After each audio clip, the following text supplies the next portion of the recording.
Hey, I'm Vega and this is Psychedelic Actualization. On this channel we talk about topics like self-realization, self-actualization and working with psychedelics to live a more authentic and fulfilling life. Today I have a good friend, Flow of Consciousness, fellow YouTuber right beside me, and I'm happy to do this kind of first collaboration here on this channel. And we will do like a little interview. I will ask him some questions about spirituality and psychedelics, and we'll just see how it goes, because it's always nice to hear other perspectives. Like everybody on this planet has a different perspective. Everybody perceives reality and also these psychedelic experiences in a different way for themselves, very personally. And we can learn from that. We can learn from hearing other perspectives and from kind of also feeling into them and trying to put our eyes away and their eyes in, and like seeing this reality through other people's eyes. Kind of try to. It's a good practice. So it's nice to talk with other people about these topics, and we can learn a lot. So would you like to introduce yourself? A little short introduction. Absolutely. Thank you so much, brother, for having me here on the channel. I feel grateful to be part of this little collaboration. So my name is Wolf. I am a small YouTuber just like Virgo. I talk about all things self-improvement, particularly for highly sensitive people. So I call my channel Self-Improvement for Highly Sensitive People, obviously because I personally am a highly sensitive person. But the name of my channel is Flow of Consciousness because I like to just have a flow of consciousness while I'm recording my videos. And the idea was inspired a long time ago because I feel like I have a lot of things to talk about. I struggled a lot when I grew up with this high sensitive trait. I was a lot overwhelmed. I struggled with people-pleasing behavior. I was really struggling with managing my own emotions, my inner world, and I was just trying to find solutions for these problems. And I feel like I found quite a lot of solutions for the problems that I dealt with, and one of which was hearing other people talk about their experiences. And so that is kind of the reason why I decided to start a YouTube channel, to share my own experiences and to hopefully help other potentially highly sensitive people deal with their own problems and issues, and to make you feel a little bit less alone with your suffering, because I felt so alone with my own suffering for many years, and it really changed my life to feel supported and to know that there's other people out there who go through the same painful things like I did. So that is a quick introduction. Very beautiful, thank you very much. So in this video I would love to talk about psychedelics and your psychedelic experiences. And the first question I always like to ask people who I meet, I mean we just met, like we don't know each other that well, but it's amazing, is what was your most profound and deep psychedelic experience? Like what substance, what dose, if you remember, if there is one in particular that comes to mind, or if there are like several that were really deep, and what happened in these experiences and why were they so profound to you? Well, great question, and there is two that come to mind. If you consider MDMA a psychedelic, then the second one is on MDMA. If you don't consider MDMA a psychedelic, then it's going to be the one on 5-MeO DMT. Almost exactly 1 year ago, I did a BUFO ceremony. I smoked the frog, and it was extremely profound because it was actually my second BUFO ceremony, but the first time I smoked it, I barely felt anything. So it was only the second time, a year later, that it really hit me. And it was extremely powerful for me. Like, it was so intense because it was the first time I had a full-blown, like, I don't know, having to let go. Like, it was really like I resist this so much. There is so much resistance towards, I felt afraid. I literally felt afraid. So I inhaled I don't know the dose anymore, but I inhale the pipe and I blow the smoke and I go down, and you feel it's scary. Like, what am I falling into? Like, my heart was just racing like crazy, and I just go lay down and I'm telling myself, okay, I have to surrender to this experience.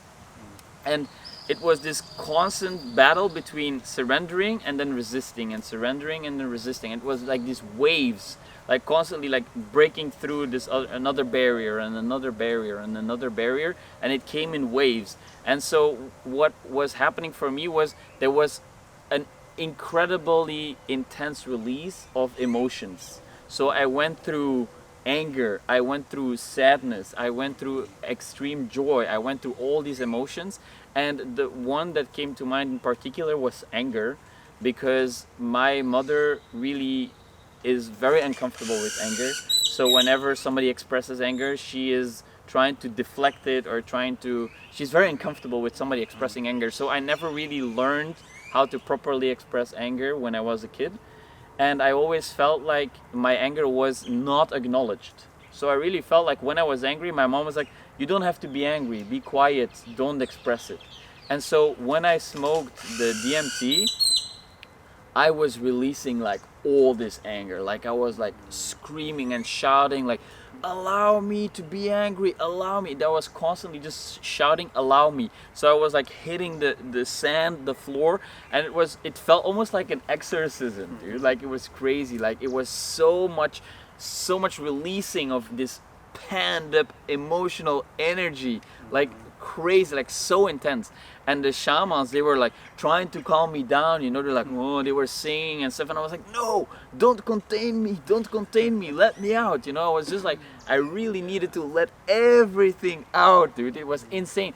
And like it was very interesting because there was this double awareness. There was the ego that was trying to tell me like, don't be so dramatic, keep it quiet, don't let it out, like stay, you know, decent, be a normal human being, behave yourself, you know, this voice.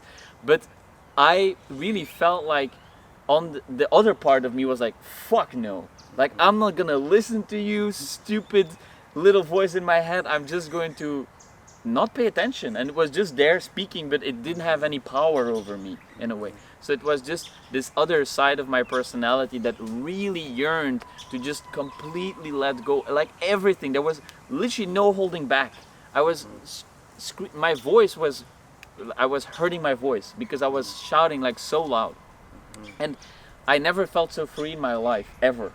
That was like the most free I ever felt on an emotional level. I always felt like I need to control my emotions, I need to hide my intentions, I need to, you know, be a respectable, sociable person who doesn't, you know, act all crazy. And that was a moment where I could like fully go just mad, like madman crazy. I felt like I was ready to be taken to a mental hospital, you know, like it was incredibly profound. And after the first hit finished, actually my shaman suggested that I would do a second one, because I was really fighting against them trying to contain me. And I told him, yes, I want to do another one, but I want to ask you to not try to contain me, so just really let me be. And he honored that request, and so I did a second hit. And again, I went into it so deep at first, you know, resisting, and like, and then it kind of released itself. And then they were not trying to calm me down, they just let everything out. And it was like an explosion, dude. Like it was so crazy how much energy that was released. And after that, I really came to understand that, wow, there is still so many layers for me to uncover before I can truly reach a state of enlightenment, in a way. Like there's still so much, you know, emotional suppression and layers on layers on layers on top of this core that really just wants to be authentic, you know. And like it was like cracking open, like it's here, whoa, everything, and then it kind of closes down again. And then I realized, okay, there is a lot of work that needs to be done in order for me to reach a level where I can, you know, just be in touch and in balance with my authentic core self. So that was extremely profound for me to experience that. So Wow, so nice. I would love to keep this video about that experience, because it's quite long already and it's such a nice topic, the 5-MeO DMT, and in particular your experience. So thank you very much for sharing. I would just keep on with a couple of questions about that experience. So afterwards, or also during the experience, did it feel healing? Did it feel like it was medicine? And did it feel like, yeah, it was healing you in a good way? Yeah, just like the perspective during and after the experience.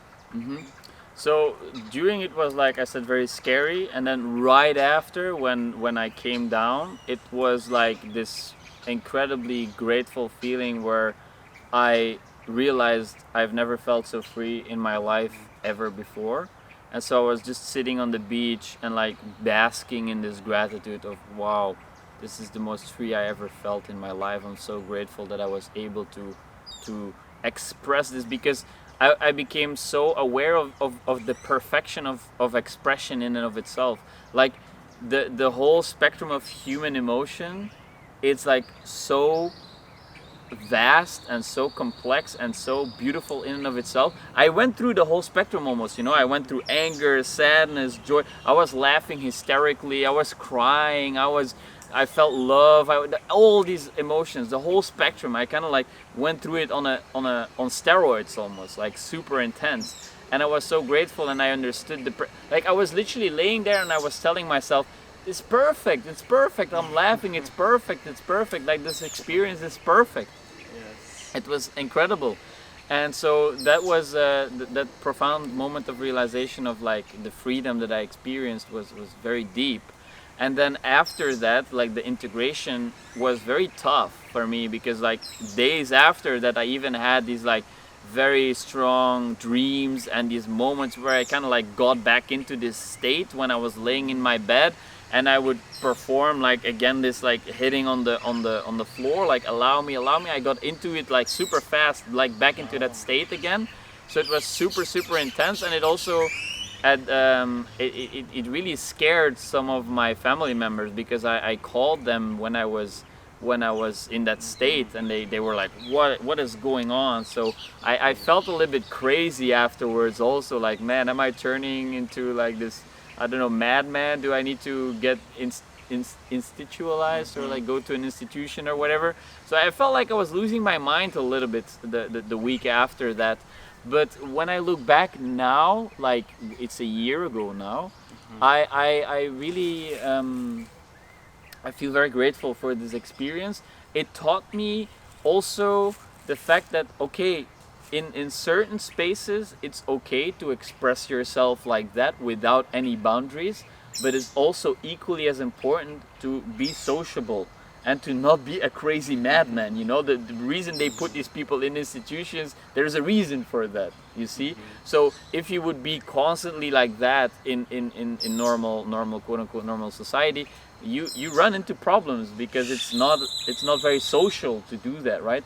So understanding the fact that yes, I am free to express these emotions in an environment that calls for that, or where it's safe to do so, where no other people are going to suffer from this expression, because you know, somebody might feel very uncomfortable with shouting, for example, like somebody who has trauma with an abusive parent, and they feel super bad when you start shouting. Okay, then it's perhaps not the right place for you to shout and express that anger. It's more important to go to your room and shout in your pillow, for example. I'm just giving an example. So finding this balance between this boundless expression and then also implementing this freedom into my day-to-day life, and really, you know, understanding that there is a time and place for complete expression, but also there's also an important factor where you need to, you know, contain yourself. That's a part of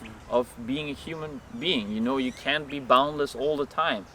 In my personal, this is my personal experience, by the way. I'm not saying that I claim the truth. It's just what is true for me, right? So that is kind of the aftermath or the insight. Nice. That would have been my next question, but you answered the integration part already. That's super beautiful. So my last question would be, would you do it again if you feel like it? I mean, you will never know if you feel like it, but right now, a year later, do you feel like you could do it again, or you're like, okay, that was good and I'm good with the 5-MeO? Honestly, definitely feel like I could do it again. I mean, I am really interested in the psychedelic realm. The only thing that is important for me to keep in mind is that I like psychedelics so much that I could use them to escape my daily existence. You know, it's so much more interesting to be in an altered state of consciousness than to live my life in the daily routine and the daily suffering and all the unpleasantries of day-to-day life, which are also very nice if you learn to appreciate them. So that's also my journey, to learn to not want to escape the day-to-day life and to find, you know, appreciation for what I have right now and not wanting to escape. So I need to really find a balance between not overusing psychedelics as a way to escape my day-to-day existence, but in the case of 5-MeO, I think I definitely want to do it again, but not right now. I feel like I would like to have this experience when it really meets my path. Like, I don't want to like look for it or look like, you know, to search for a ceremony. If I run into a person that I trust and that is kind of like, you know, bringing it onto my path, then absolutely yes. I am sure I will do another one in my life, perhaps multiple ones, but currently I'm actually not consciously seeking out psychedelic experiences, because I want to embrace this life and learn to really feel at peace without altered states of consciousness. That's what it's about. Beautiful. Yeah, thank you very much for sharing your experience. It was really nice to hear the story and the trip and your integration part and the struggles you had with it and the insights you gained. I would leave it at that. Thank you very much for sharing. I hope it was valuable for you guys. It was definitely valuable for me to hear this perspective and to feel this perspective. And yeah, if you're interested in all these topics like personal development, relationships, highly sensitive people, check out his channel. Link will be in the video description. And if you're interested in psychedelics and self-actualization, self-realization, then subscribe to this channel, follow me on Instagram, join our Facebook group, and thank you so much. I will see you in the next one. Much love. Namaste. Namaste.